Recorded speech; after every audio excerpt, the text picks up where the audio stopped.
Hello and welcome back to the Full Force Combat podcast. Building up to Undeniable Fight Night 2, the greatest Christmas gift of all, as you can see with the tree behind me. Couple weeks before Christmas, but what a gift we've got on the card, ladies and gentlemen. We're joined here today by Bryan Shacklady, facing off against Kieran Hyatt on Undeniable Fight Night 2 at the Fusion nightclub in Liverpool.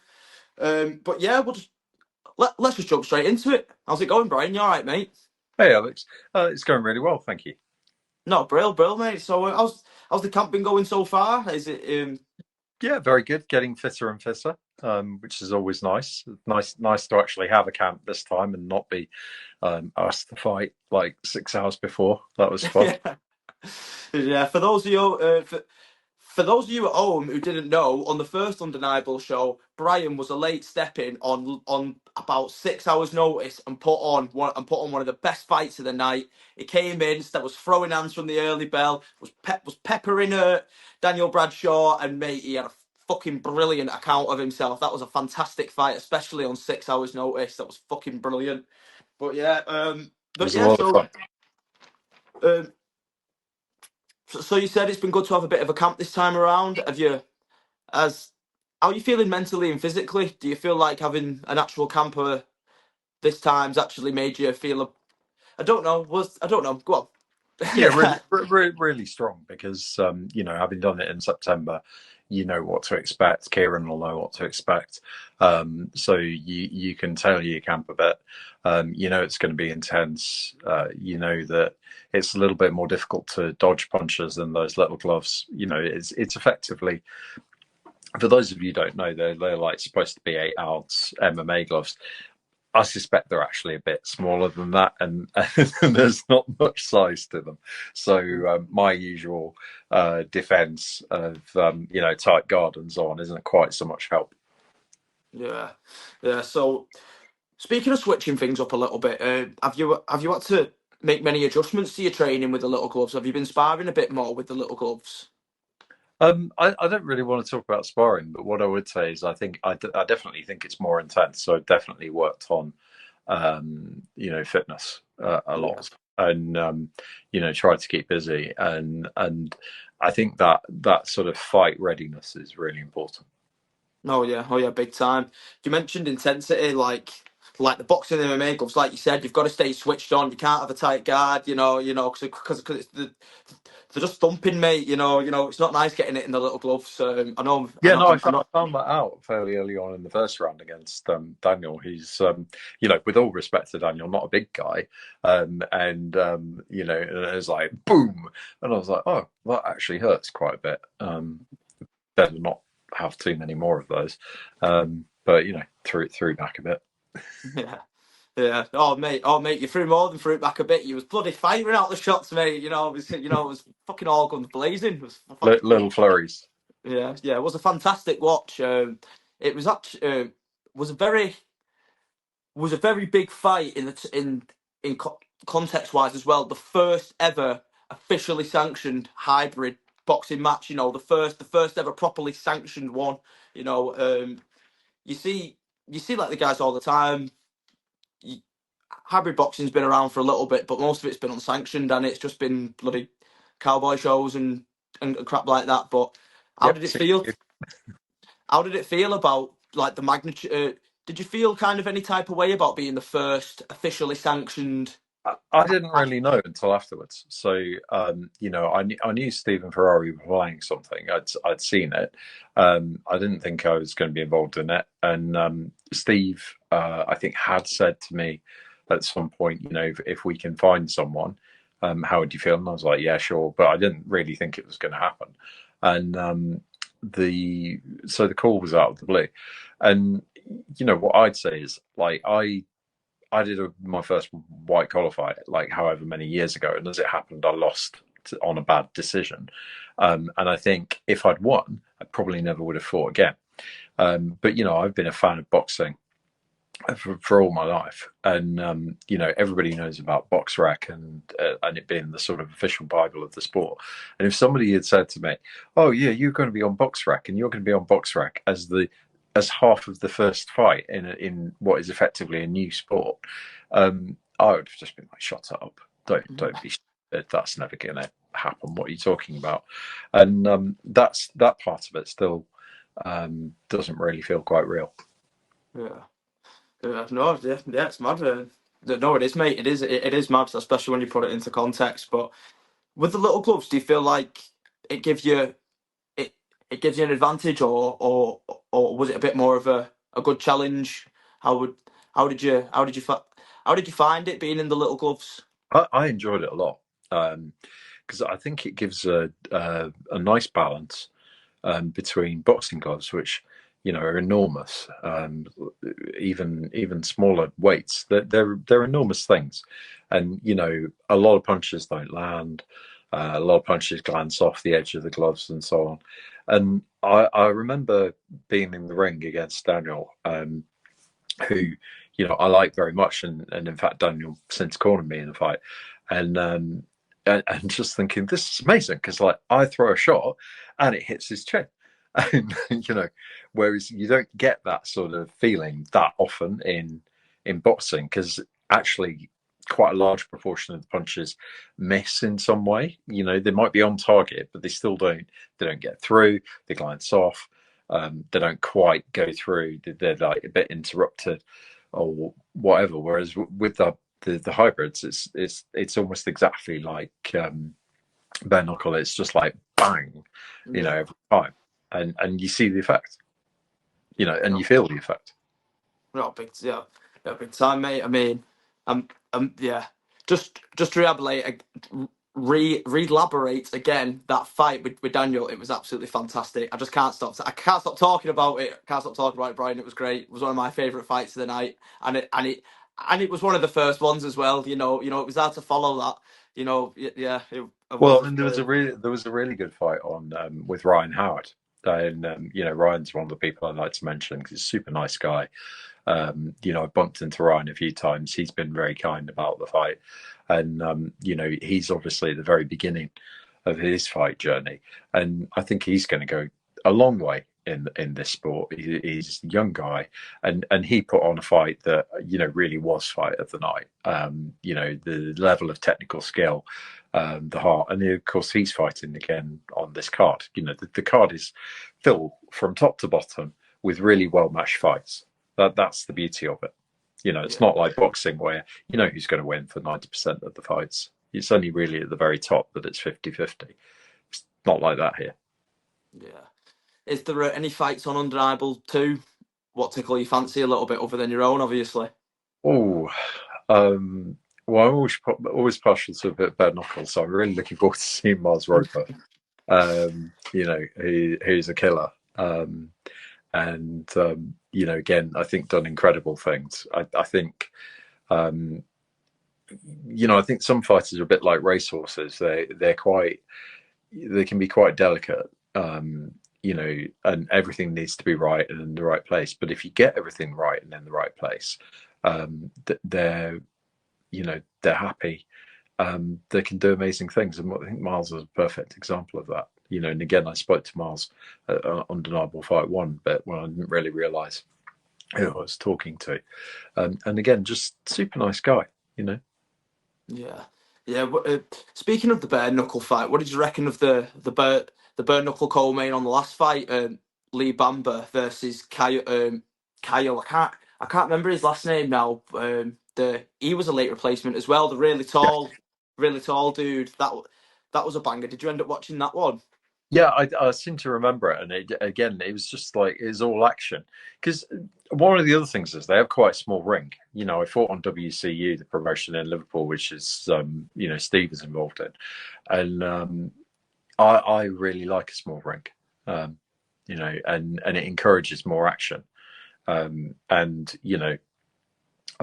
both on that show, the refereeing there, and with Nath Hickson refereeing these, they're not referees who take any nonsense. It's like, come on, get on with it, kind of thing. So you're left in that position where you got to fight, Yeah, yeah, which big is time. what people are coming to pay to watch. Yeah. Now, speaking of fighting, Brian, let's move on to your next bout against Big Kieran Hyatt. Now, I I mean, know. not that big. He's no bigger than me. Yeah, Did you catch his fight on the last show, or was you I've seen backstage? it. And I oh, didn't catch it because I think I was still buzzing for quite a long while afterwards, and it took me a little while to sort of like come down. And but I've seen it since. yeah, yeah.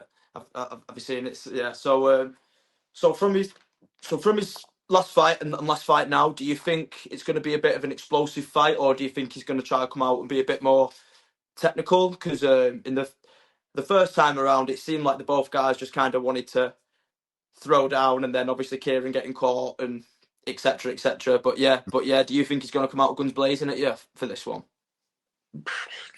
I don't know, you Yeah, know, no, no, but not fair play. I don't need to know. You know, I'll know when I know, and then I'll deal with it. And you know, what I will say is he's capable of it. He's capable of fighting very technically. I've seen a couple of his fights, and then I've got a lot of respect for him, both as a person and as a fighter. You know, and clearly he's very hungry.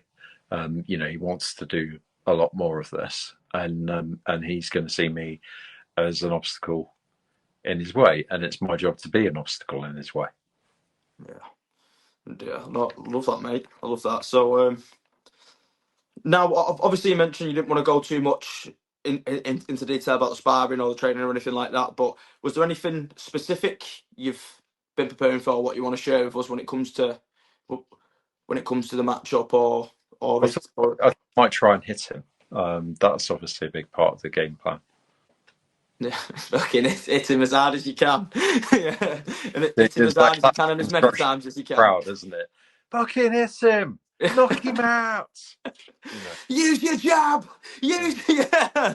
it's you know, you sort of want to turn around and go. The thought had occurred to me actually, um, you know, but you just Yeah. ignore it, don't you? Yeah. Now But you when know, we can both box, we can both fight, and I think it's well matched. You know, I met him recently. You know, we had a chat and about stuff because we were around the same fight event, and you know, he's very similar build, so I think it's a really good match. no, yeah, yeah, yeah, fantastic. So now enough about Kieran and more about you, Bryan. So Yeah, get back to me. This is about me. Come on, I well, don't yeah, want to hear so about him. right, so where did it all begin, Bryan? What was kind of your motivation into getting into the sport? Where did it all begin?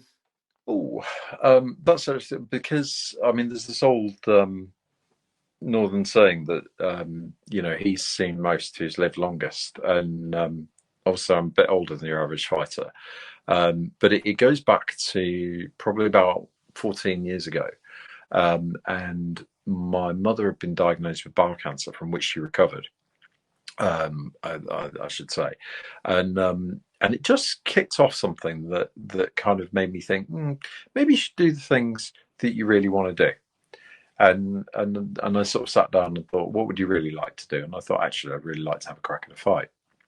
And and so I joined. I should explain. I'm sitting in London right now, although I'm from the north originally. I'm born in Blackburn and grew up in Bolton, which is why you can hear all these flat vowels mixed in.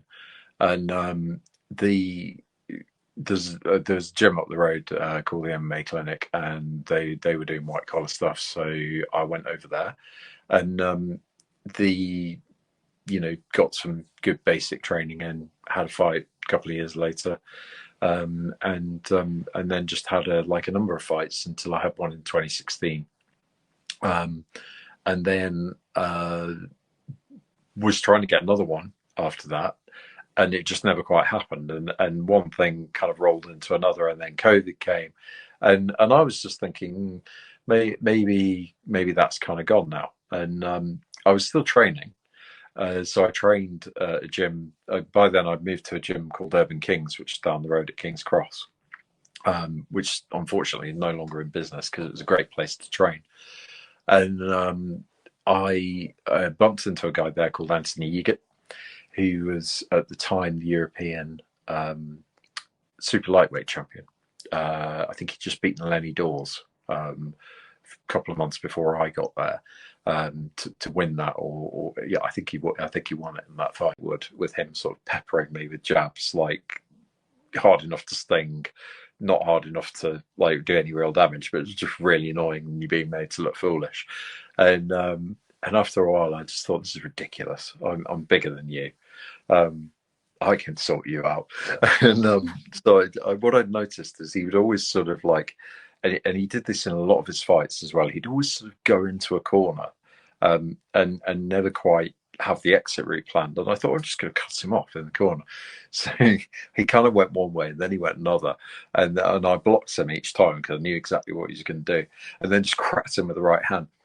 And his eyes sort of rolled up in his head, and I was like, "Ooh!" And then the eyes came back down and focused, and I was like, "Oh shit!" And and then we had what can only be described as a very intense spar. I I would say it was all about survival, and but it was brilliant, and that was actually what sort of cemented our friendship. And then I followed him around, and I cornered him a couple of times, with other people and on my own.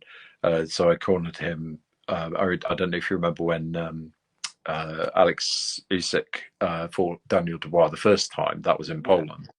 And Anthony and Denis Baranchik were the co-main event, because Baranchik is Ukrainian as well. And there's a big expat population in Roszlau in Poland. And is in the football stadium there, which is like 80,000 seat stadium, very steeply ranked. And I was sort of there, giving Anthony water and gum shield, and just thinking, this is amazing. This never got to it. Then, Anthony retired, and last year, I've been in the position of like losing one parent. My mother died in March 24, and I was kind of, doing this, that, and the other, kind of grieving, and the opportunity came up to do a fight down here in London, and I did it and didn't win, but I thought, well, this actually went quite well. Maybe I could do this a bit more. And I was looking around, and I had something booked, and then I was in the gym, and for the first time in my life, I got cut sparring, and ended up in St Mary's at Paddington, like having it glued up, and which knocked me out of the fight that I'd been planning, and it was really, really irritating. And I was kind of looking around once I'd healed up and saw WCU were looking for someone my weight, and so I said, look, this is who I am. This is the experience I've had. This is how old I am, because I'm upfront about that, because some people are edgy about it. And I was like, what do you think? So they put me in with a youngish guy, who I think might have been called Rory, and he's a nice guy. I had a filthy cold, which is kind of why I don't really have much sympathy for people who pull out because they're feeling a bit under the weather. Injury is one thing, so on.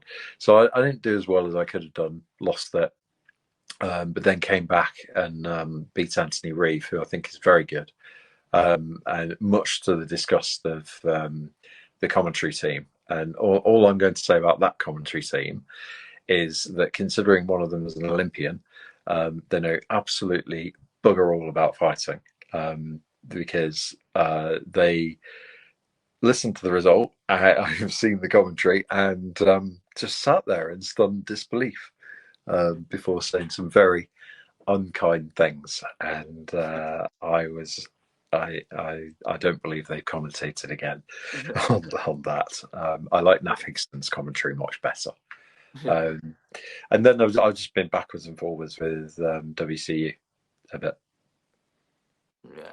Yeah, and then that's why you've ended up at the hybrid scene and everything. So, I think they were panicking because they didn't have a fight for Dan. Still to this day, I don't actually know, and I've never asked what happened to Dan's opponent, but evidently he disappeared at the last minute for some reason. Yeah. I don't know what happened, because obviously, I mean, I had a fight. I mentioned I'd lost one parent, and then in February 2025, I had a fight down here, and my dad died, and actually that was more expected, and I was still like up for doing the fight. But what I realised very quickly was I couldn't do the weight and do all the things I had to do. Um, because when someone dies, there's an awful lot to do, and you tend to find yourself eating biscuits and drinking coffee a lot as you rush from place to place trying to get things sorted out. And I just realised I wasn't going to be able to do it from that perspective.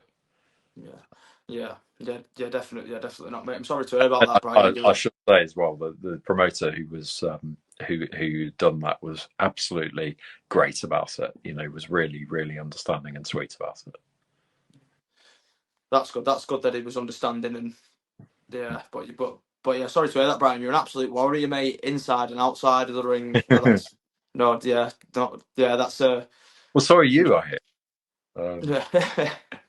What for me? Oh no, mate. Fucking, I've only had a couple in cage, but I'm just, I'm just trying to build this full force project with Dan at the minute. Trying to get it going, trying to get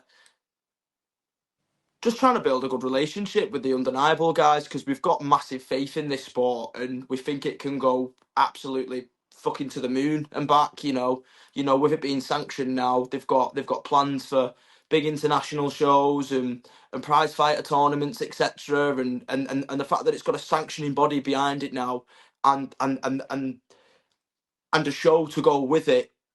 What they're also running, I just think it's a recipe for success, and I'm all for it. I'm here as a fan of fighting in general. Like I'm a fan first and foremost for me. I got into fighting because I liked it so much. I thought, I'll give it a go myself. Um, but yeah, and then I met Dan through doing that, who runs this, and then the rest was history. Then the rest was history, and now I'm here commentating on Undeniable Fight Night 2 live on pay-per-view, Notorious TV. Yeah. Well, just But, remember that the fighters hear what you say, and if we don't like it, we'll be coming after you. yeah, but yeah. So going back round to the fight, have you got have you got kind of like a bit of a? Are you going in this one with a bit of a point to prove? Are you going in to try and make a statement? I think I'm making a statement just by being there, to one extent. But yeah, I mean, of course, you want to make a statement. You want to win in the most exciting way possible. You want to, I mean, number one, you want to win. Number two, you want to win in a way that leaves people in no doubt that you won. And that's all. That's all you really want, I think. Yeah. I don't have any like grand plans to be a world champion. I don't even have any plans to like try and turn pro. That's just too late for me. So I'm enjoying what I'm doing, and I want to do well enough to be able to keep on doing it, and that means winning. Yeah, yeah. No, that's good, mate. You do it because you love it, and that's where the real winning comes from. I think you do something because you love it, and you give it fucking 100%. I love that. I love that, Bride. Now, is there anybody who I know you've given a few shout outs about it and stuff like that, but is there anybody along this journey who's been a real help or a real support and has kind of helped you get to this point? Is there anybody who? Oh, I mean, it's a list almost too long to mention, but I think the person I'd really like to start with is Rory McCarthy, who I think it was my fight with Anthony Reeve, kind of came in and was like, "Who's that guy sitting there who hasn't who's not come with anybody and so on," and was just fascinated that somebody would turn up in a city that they're not from and like come and fight someone, and he cornered me, along with Andy Patterson, who I also must mention, and they just make the most brilliant corner team. Because Rory keeps his instructions very simple, and knows what motivates me and what doesn't, and that is really invaluable. And Rory's been so supportive in kind of like going, no, no, do that, keep doing that and stuff. Um, I mentioned my mate Tom Hughes, who is sort of like decent amateur MMA fighter trying to turn pro. Done a lot with him. He's a terrific inspiration. I really have to shout out to Dean Richardson. Used to be the Southern Area welterweight champion a few years ago. And he's sort of the coach that has worked most with me, and he's really given a lot of time to me, focused on a lot of things, listened to what I'm doing, worked with who I am rather than who he thinks I should be. Yeah. And I think that's invaluable in a coach. I think too many boxing coaches just see boxing their way and they don't look at what's in front of them. That was what was really good about my mate Anthony, now Mohammed Yigat, who, again, he'd be a brilliant boxing coach. He's now a fitness guy in Stockholm, but he'd be a fantastic boxing coach because he works with what he's got in front of him, which so many boxing coaches don't. And then I really want to thank Steve and Ferrari. A lot of respect for them both. I think it's obvious when you talk to them that these are really serious people. Everybody knows boxing promoters, fight promoters. Some of them are intense celebrities. I think number one, there's a lot of integrity there that you don't see a lot in the sport. There's a lot of fairness, and there's a lot of Steve in particular is very no nonsense. It's more than once I think Steve and I have ended up looking at each other in a way that might be described as a stare. But tremendous respect for him. Yeah, he's a great guy, Steve, isn't he? But so where can people follow his pre-fight talks at WCU, where he's like, if you don't agree with it, come and talk to me politely, and if you don't want to come talk to me politely, we can discuss it further outside impolitely. fucking laying the law, laying the He's law quite a in big guy. Yeah, he actually he refereed my fight, my last fight for WCU, and I remember he had a cut on his nose because he'd been sparring that morning, I think, with Conrad Stadler or someone, and and that started to bleed during the fight. And in fact, he was the only person in the ring who was bleeding. And I was thinking, this is the first time I've had the referee's blood on my shoulders. Jeez, man, yeah, but yeah, just to kind of now you've kind of said your thank yous to people supporting you. Now, have you got any messages for Kieran?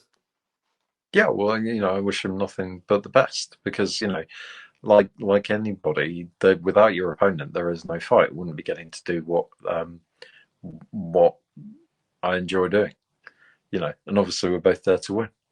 Understand that, respect that.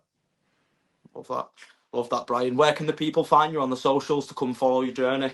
Oh, they just have to go and look at the undeniable fight page and the hybrid fight page and see where I'm tagged in.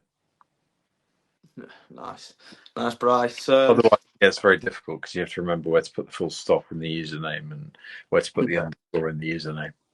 It'd be like spelling out postcodes, and most people won't listen and get it wrong. Yeah, no fair play. But there we have it, ladies and gentlemen. Bryan Shacklady locked in, ready to go for in a week and a half's time. The night's approaching very, very fast. It's come. I feel like the whole kind of past few weeks have just been a blink in its ear kind of thing. But it's come very, very fast. Don't know about you, Bryan, but yeah. Do you have any last? Night always comes both really fast and really slow. Like you can't wait for it. And I think every fighter's had this. You also kind of like, oh, I wish I had more time to train. I wish I had more time to do this. The one thing I will say is that for once, the weight is really lovely. I'm not going to have any issues with the weight, and it's so nice to be able to eat chocolate. Love that, Bryan. Love that. Absolutely locked in, ready to go. December 13th at the Fusion nightclub in Liverpool. Now it's going to be special. I can feel it. I can feel it in my bones. Fucking love it. I'm loving the build up. I'm loving. I'm getting hyped just from talking to all the guys. I don't know if you guys can feel that too. But yeah, I've been Alex Smith with Full Force Combat. Stay tuned for more pre-fight coverage and exclusive interviews coming soon. Peace out, everybody. Cheers, Bryan. Thanks for that, mate. Thank you. Cheers.